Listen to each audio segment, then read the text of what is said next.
kung ganito po na 4 na beses na nag-withdraw na 125 million, would you say usual na siya? Unusual nga po. No, Kasi, kung 4 na sunod-sunod na yung binanggit po ninyo, 125 million, sunod-sunod, nagiging usual na po ba siya? O unusual pa rin? pwede naman po. What is Usual. it? Kung sunod-sunod naman po, magiging ano na po siya. Talagang usual transaction na po yun. So, kung ganun nga po na 4 na sunod-sunod, usual transaction na siya. Opo. Madam Witness, as I understand, no, yung process, the BM would provide the funding, notice of cash allocation, and then the agency authorizes the disbursement. At kayo, for example, sa inyong bank o sa land bank, bine-verify nyo lang at you pay the corresponding instruments. Is that correct? Opo.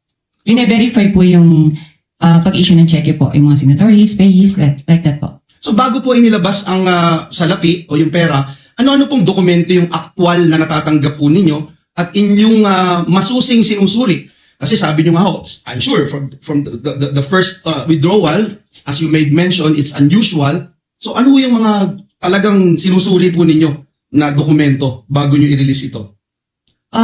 Supported naman po ito ng advice. So once po nakapasok na po sa system at funded naman po siya, okay na po sa amin yun. So yun lang po yung inyong sinecheck. Opo. And that's it, you release it right away. Yes, sir.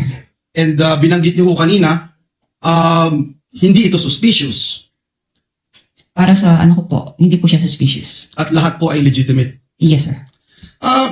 One last question that I'd like to ask.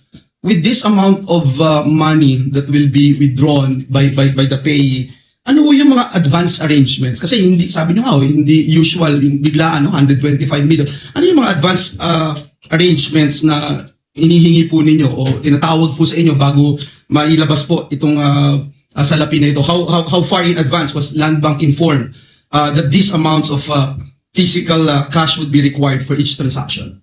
Mga a day or two po, ni-inform po kami from the cash division po ng OVP na meron po silang ganong cash requirement. So, sa amin naman po, pinaprocess naman po namin yung requirements nila bago po namin sila advise, available na po yung cash. So, in 24 hours, kaya na po.